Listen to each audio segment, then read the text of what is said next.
without the right business mentorship, you'll still keep going around in circles, as indeed has happened over a long time. Now again, most of the things I'm going to say within the limited time I have are going to be Ugandan-centric, but we do share the same characteristics across sub-Saharan Africa, so I believe they will universally be relevant. Now the first question that we need to answer is why we actually need to involve ourselves in activities like we do have today. And we can generalize that to the entire R&D community.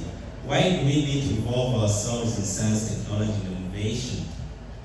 Our professors here, you well know, and the fact that you're here really means that you already know, that you don't do science to earn PhDs.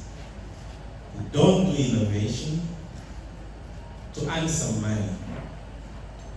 You do not do science in order to have some publications.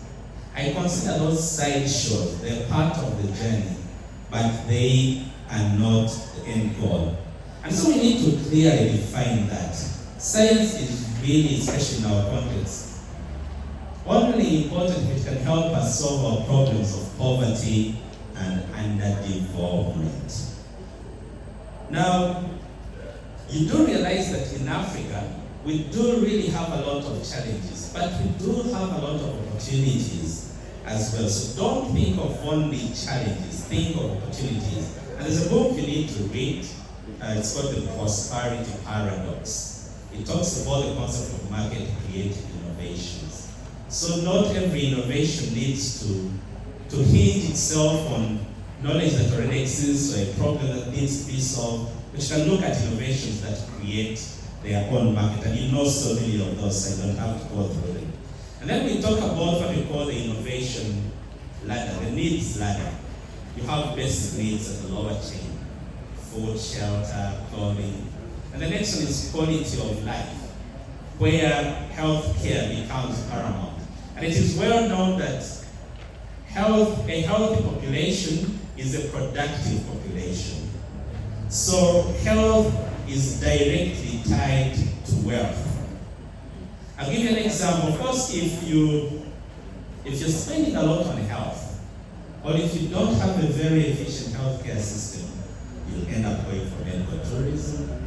You'll end up having a lot of money that you have used for other productive activities, going into maintaining your health. Yesterday we were at the Joint Clinical Research Center. They were, and I know most of you are familiar with it. They were celebrating 30 years of excellent research, clinical care, laboratory work, and all sorts of good things. Now they are setting up a center, they were actually already set up, a center for bone marrow transplant in Uganda. Now if you're to do this procedure in India, it will cost you anything between, just the therapy, anything between $20,000 and $50,000. They're also breaking ground for a gene therapy center. And if you're to have the same procedure in the US, it costs you anything between maybe $2 million and $5 million. So think about all that money that is going out, because the technology is not affordable, but it's also not available. And then as you go a little bit higher, you have innovation for wealth creation directly, and then innovation for good governance. Now, obviously, I know CAMTECH is running for the 9th time now, so we are not short of creative thinking. We're not short of innovation.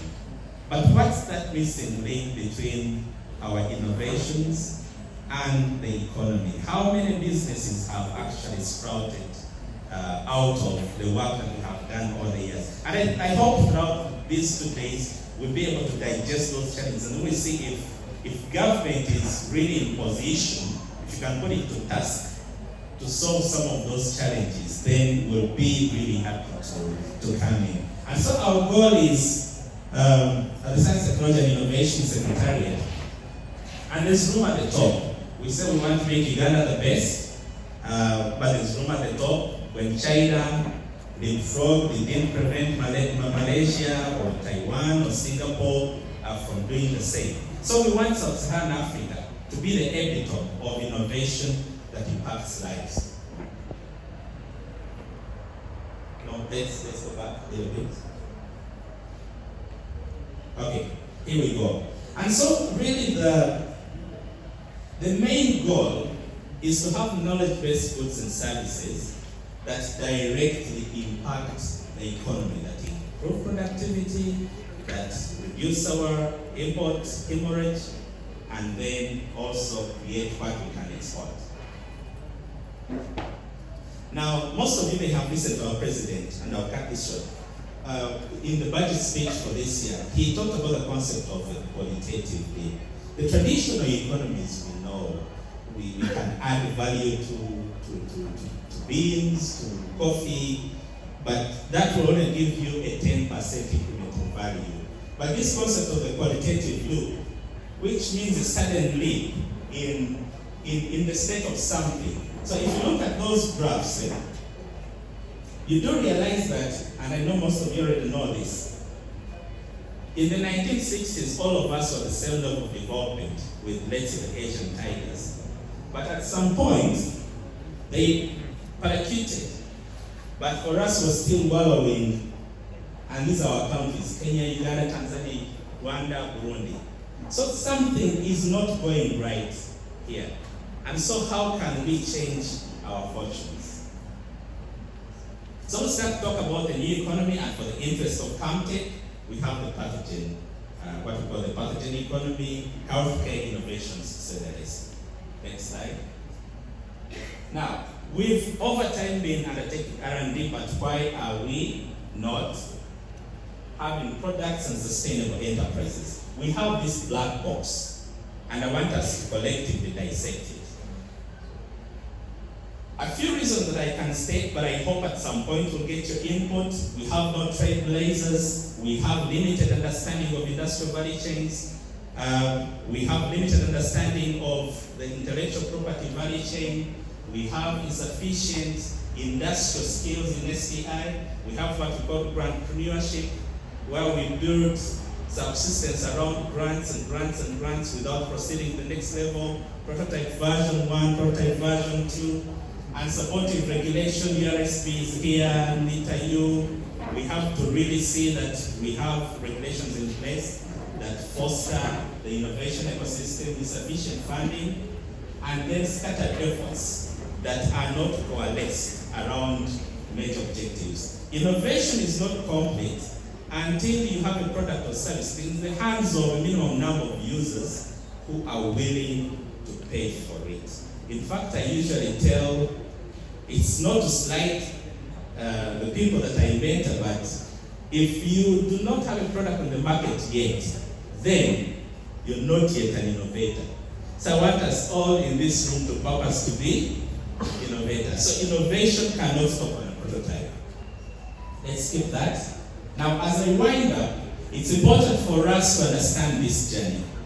We call it the STI idea to enterprise journey. Most of us stop around phase 1, but we don't really think it through. We want to market prototypes. We forget that we have to, to undertake product development. We have to form corporates, and we have to form businesses and put systems in place. We have to have industrial manufacturing. We have to optimize, supply chains. And so many other tools. And I'll share this presentation and we can discuss some of these things. And so now, what can government do for you? Some of the things that we're doing, of course, is coordinating all of you. And I know here at MUST we're supporting a number of projects, a number of interventions, and we continue to do that. But also, if we have resources here, infrastructure, human resource, can we coordinate them and ensure the entire ecosystem benefits? And I'm really glad that CAMTECH is touching that part. So this is an intervention that is really important for us, and we'll be willing in the future to partner and also support. We do provide a lot of funding, We have grants every year, we put out calls, but we don't encourage people to wait until we put out calls. So we have a one-stop center where you can approach us when you have an idea at any time. And then we discuss it with you and we prime it for a funding call. So we're ready to do that for you. And then we also run investor readiness programs. In the next week, the week that starts on 6th to 11th, we'll have what we call the National Science Week. And we have invited more than 60 venture capitalists in one of the days where we have an investor forum. So we do realize that government cannot give you all the funds you need, but how can we start to link you to private capital? Then ecosystem linkages, infrastructure, we're setting up a biosciences park, which should interest you, to be a one-stop center that will have state-of-the-art infrastructure, where you can also, we'll have ready-built space to occupy for even private enterprises. And then we're also gradually working on facilitative regulation and also supporting human capital development. And so the question that I would ask, and I hope we can answer this throughout the discourse we'll have, is what can Science, Technology and Innovation Secretariat in the Office of the President, or government in general, do for you to ensure that products of graduates of the 9th CAMTECH Hackathon have sustainable and productive businesses 2 years from now? And that's an open question, and I hope we'll be able to talk through it. Thank you very much.